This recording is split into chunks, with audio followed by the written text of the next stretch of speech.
When did you buy this movie? The week it was released. When did we watch this movie? Last week. Why did we wait so long? Because I didn't want to be thinking about how sad it was Sid Haig died the entire movie. All this and more on Gory Storytime. Warning. Gory Storytime is a horror movie review show by a son and his dad who thought that letting his 5-year-old watch scary movies was acceptable.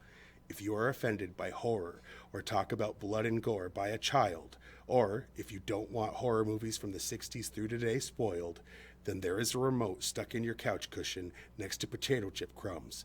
Use it. And of course, parental discretion is advised. Why? You didn't use any. Shut up and start the show.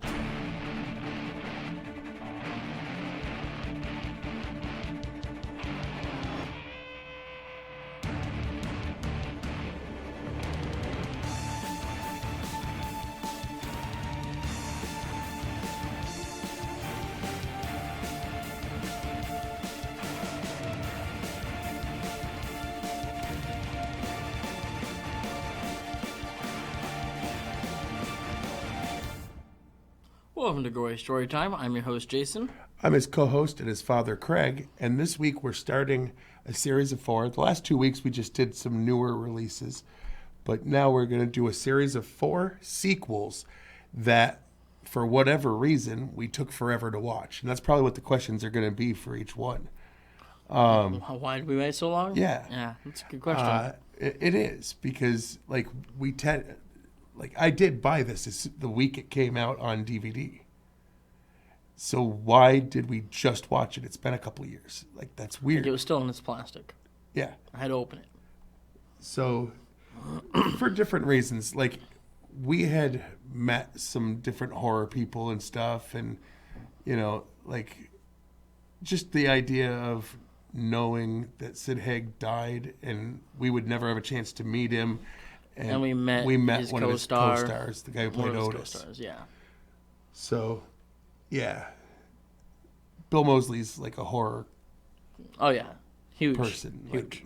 Throughout. But anyway, all right. So that's going to be the topic for 4 weeks is movies that I've owned. Yeah. And we just haven't got around to watching, not because, different reasons for each one. And all of them are sequels. We've kind of done something similar where it's like, you've had this Ghost Ship movie forever. Why haven't we watched it? Well, this is sequels that we liked the originals. That's the big thing for all of these, is we liked the OGs. But anyway, all right. Before we, why don't we give a basic story? Yes. Line. So they're back from the dead. I mean, basically. No, I don't know if you've seen Devil's Rejects, but it went Houses of a Thousand Corpses, The Devil's Rejects, and then this. And it's the same people, same characters. The last one ended with them all getting killed. So this one started where, they didn't really die. They were just shot, but they survived and made it to jail. And it's the story of the ones that escaped from jail heading to Mexico. That's basically it. Yep. Crazy serial killers on their way to Mexico and in Mexico. And then So Mexican it's not quite the same trying to get revenge. as From Dusk Till Dawn? No. Not at all. Other than it takes place in both the United States and Mexico. Other than that, there's not. Crazy people trying to get to Mexico? I mean, that only had one. And this has less Only vampires. One crazy person? Yeah. George Clooney wasn't crazy in that movie, but why are we talking about that? Stick to the subject. Anyway, so that's basically the premise, is they're trying to get to Mexico, and then someone in Mexico isn't happy with them, and they have to battle it out. Yes. That's really the story. It really is. So why don't you check out the trailer and see what we're talking about. The search for the fugitives known as the Devil's Rejects resulted in a violent clash with police.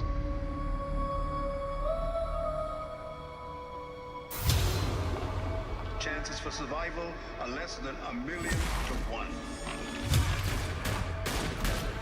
There's no justice in this world. I am justice. They're trying to blame us, but we didn't do it!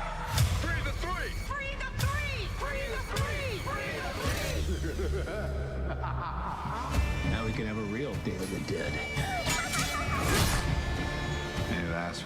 I still want to party.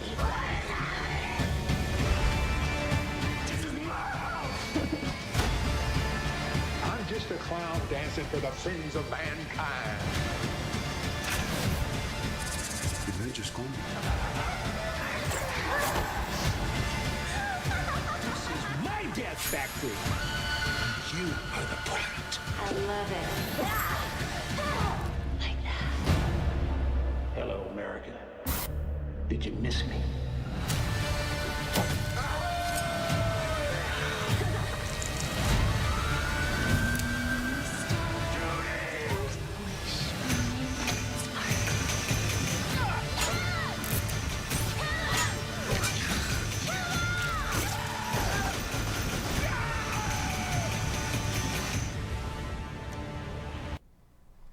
All right.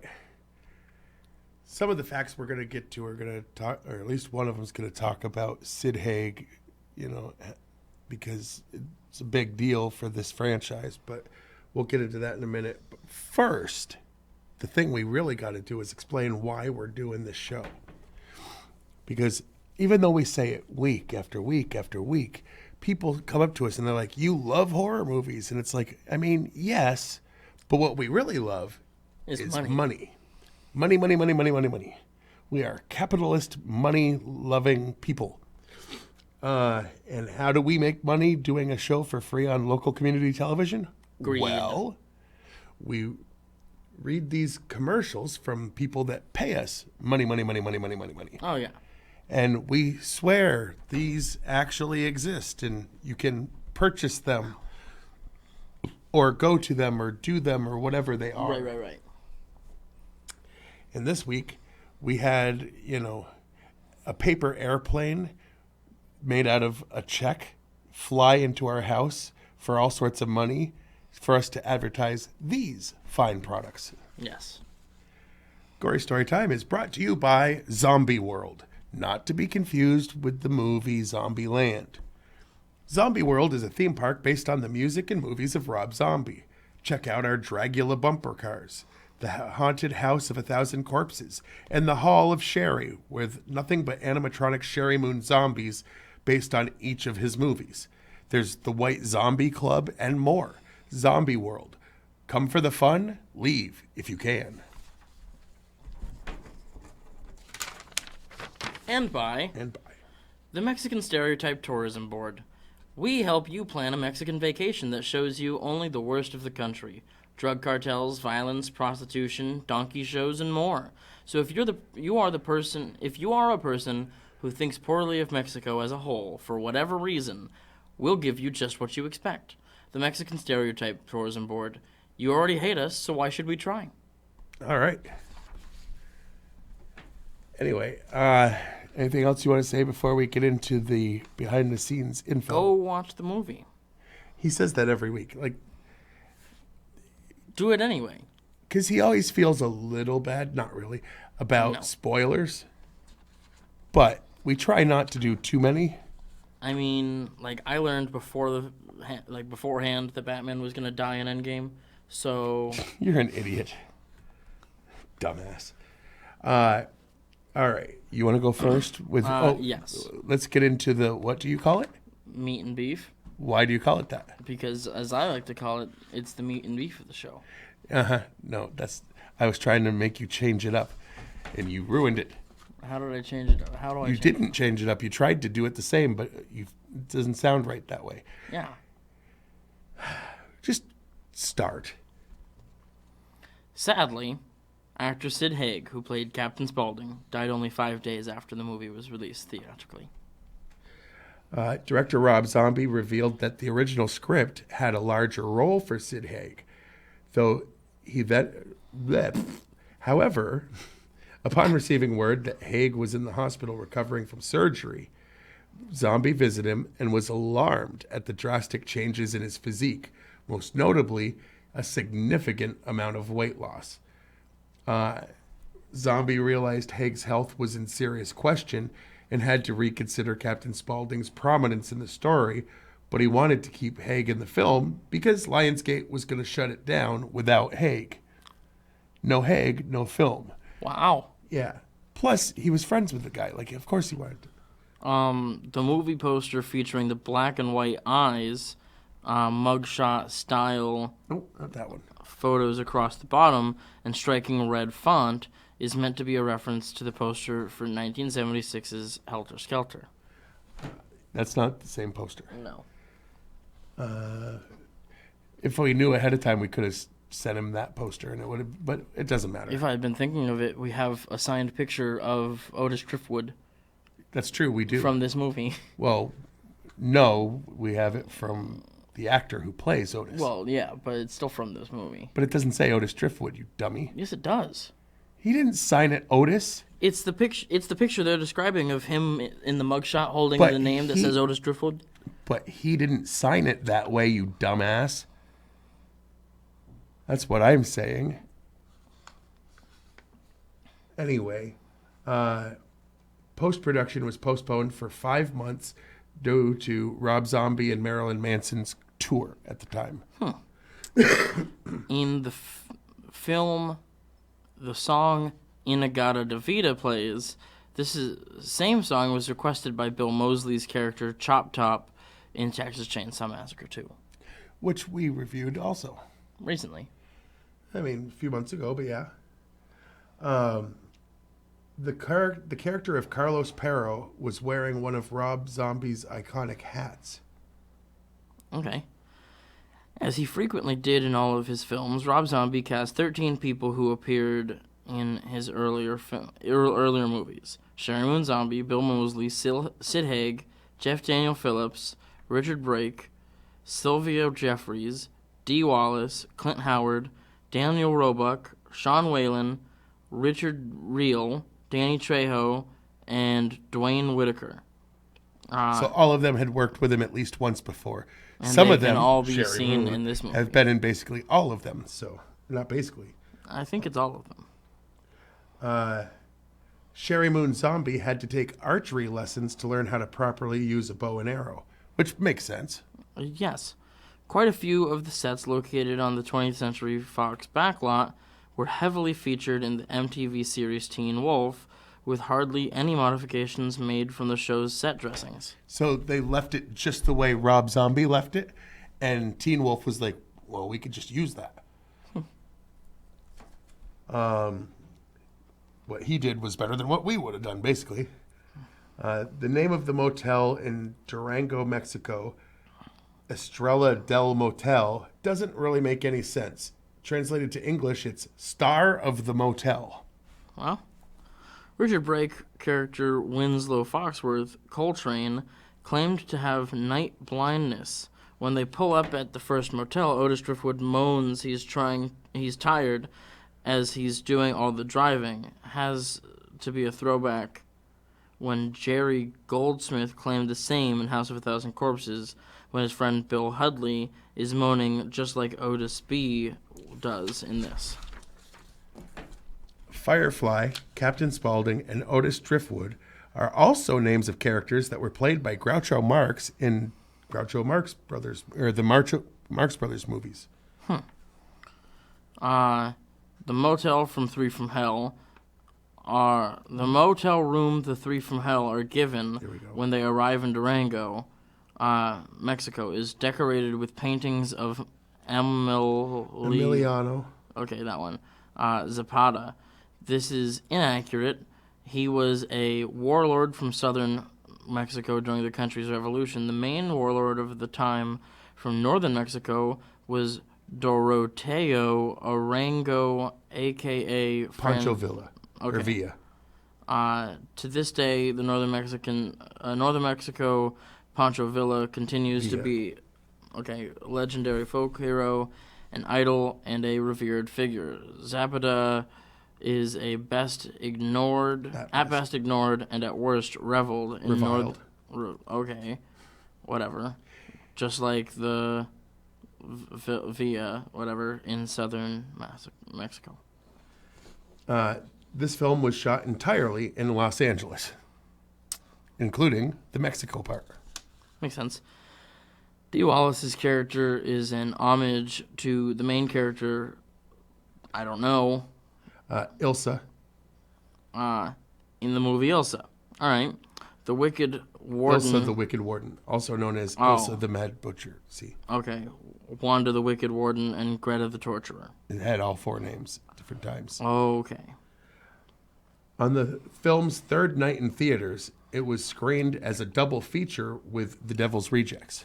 Makes sense. The appearance of Wade Williams as a member of Baby's parole board may be poking fun at the fact that he played a prison warden in the TV series Prison Break. Richard Brake is left-handed, so is Bill Moseley and Sid Haig. Captain Spaulding's last words before execution were the exact same as Ted Bundy's. Give my love to my family and friends. And the front of Warden Virgil Dallas Harper's house is a replica of the front of the house from the original The Desperate Hours. When Otis comes up with the plan to take the warden's family hostage to force him to free his sister, he says the plan is based on The Desperate Hours. Yeah. All right. There is a website with the title Rotten Tomatoes. This is true. And they take all the critics' reviews professional critics' reviews of these movies, Of which we are not movies. two. Right. And then they give a percentage of how many of those are positive reviews. So whatever their number is, it's just the percent of This is critics the percentage of people who are critics. who liked it more than 50%, basically. Yes. So, That's a 58%, yeah, which is rotten. 58% is pretty low, even for horror movies. The people also can vote on the same website and decide if they think it's positive or negative. Unfortunately, for this movie, because the people with horror and with comedy, the people tend to be more accurate, in my opinion, usually. Usually. Because they don't, they're the ones that are just fans of the genre. Well, only 56% liked this movie. So less than the critics. Yeah. Not much less, but Not still much less. less, but less. I don't think either are correct, but we'll get into that. We will. What was your least favorite part? Okay. My least favorite part, and I know it's not their fault because Sid Haig couldn't, but I wanted more Captain Spaulding. Yeah. Like, I feel like Especially you could knowing feel, we waited because of him. you could feel that he wasn't there, and it was noticeably different because he wasn't And there. not that I had a problem with the new guy, With Richard Brake, but he was not. he's not Sid Haig. Yeah. Like, And they didn't try to make him No. Sid Haig, so that helped. to be fair, Rob knew better than to try to just have this be the same character, because wouldn't have worked. Made him crazy like the rest of them. Crazy but like the rest of them, different but different crazy, and it was fine. But Sid Haig has a magic when it comes to especially these this movies. character, Yeah. and you could feel the Lack. lack. I agree. My least favorite thing probably had to be, it was more story driven. Yes. And I don't mind that for most things, but these characters are just crazy murderers who like to, and they got Sherry Moon to do some of that too, just like randomly just murder dudes. But they should have been doing more of that on their way to Mexico. They spent more time working on the actual story, which, don't get me wrong, I'm all for a story.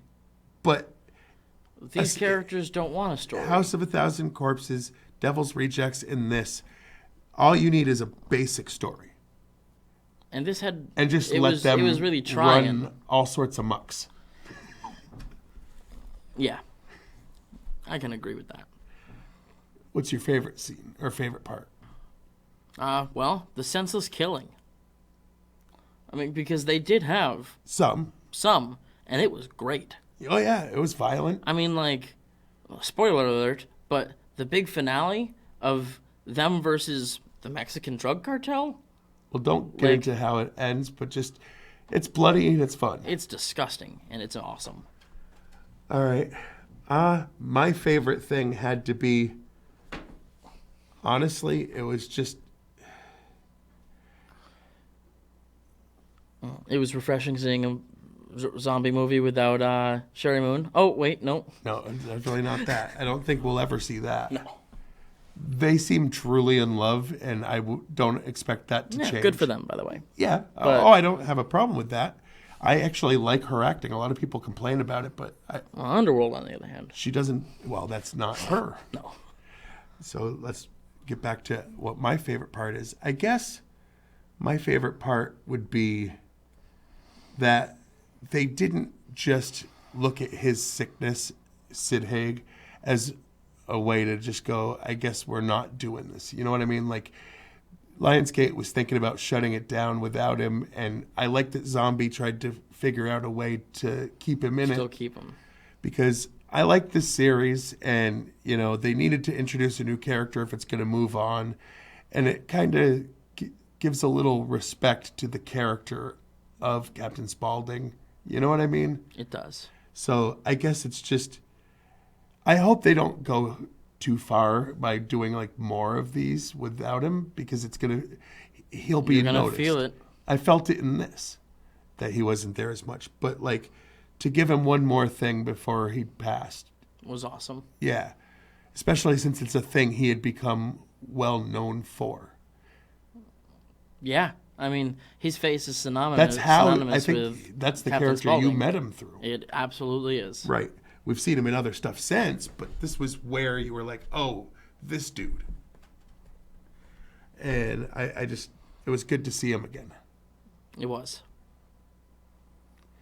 It's almost like an uncle that you're just going to miss. You're like, God damn it, Dad. The creepy, murdery uncle, but yes. Oh, yeah, not like, Not the uncle you bring your kids around, well, because he'll kill them. right. Hopefully it's not an uncle you have. Okay. On a scale of 1 to 10, what would you rate this movie? 7.5. Honestly, I'm going to go 6.5. I liked it. That's still a Yeah. positive Yeah. review. But I think that the other two are better. I do too. And Devil's Rejects is my favorite of the three, and that's the middle one. And yeah, I mean, The first it one was a was lot of okay, fun. It was absolutely a lot of fun, but it was missing the magic touch that Sid Haig has on these movies for 80% of the movie. Yeah. So, yeah. But it was touching that they kind of they ended his character in a way that was fitting for if that For character him. had to go. Yeah. Not that it needs to be said, because obviously with the way that we've been talking in this episode, and we already said it on the show when it happened, but like this episode is dedicated in the memory. Of Sid Haig? Yeah, absolutely. Like, Has to be. How do you talk about his last movie and not dedicate it to him? like this is. But, all right. Anything else you want to say before we wrap her up? I'll go watch the movie. Yeah, that again. All right. And then over to the side. You can watch this show on Fact TV channel 1082, Thursdays at 8:30 p.m. and Fridays at 7 p.m. You can like us on Facebook. And like I say every week, I don't just mean us. I mean Fact TV, the people who make the show every week. Yes, yes. We appreciate the studio time and the work from Alex, who runs the place, and Colin, who's usually our guy that Yes. does all the Our camera switcher work. dude. Yep. You can go to Uploads it for us. Yes, you can go to fact8.com and watch a bunch of the back episodes of this, as well as many other hours of footage that is entertainment and otherwise on their website. Yeah, and you can follow us on Twitter. I'm at Craig Jakes, all one word, all lowercase. I'm at Jiggly Firm Brain. I only tweet things that he says that I find funny. And he needs to get back to doing more of that. I do. He's missed some gems. I have. All right. And until... and definitely look it up on YouTube, Gory Story Time. The two things that'll come up is the page for Fact TV and my page. Like, subscribe, smash the notification bell, all that stuff. I don't make any money off this show. I really don't. Won't that way either, because we use the trailers and stuff. But it's not about that. It's like, I just want to see people that get entertained by our thoughts. Yes. If it's entertaining, share it. And until next week with another prolonged sequel, I've been your host, Jason. I'm his co-host and father, Craig, and Sweet dreams.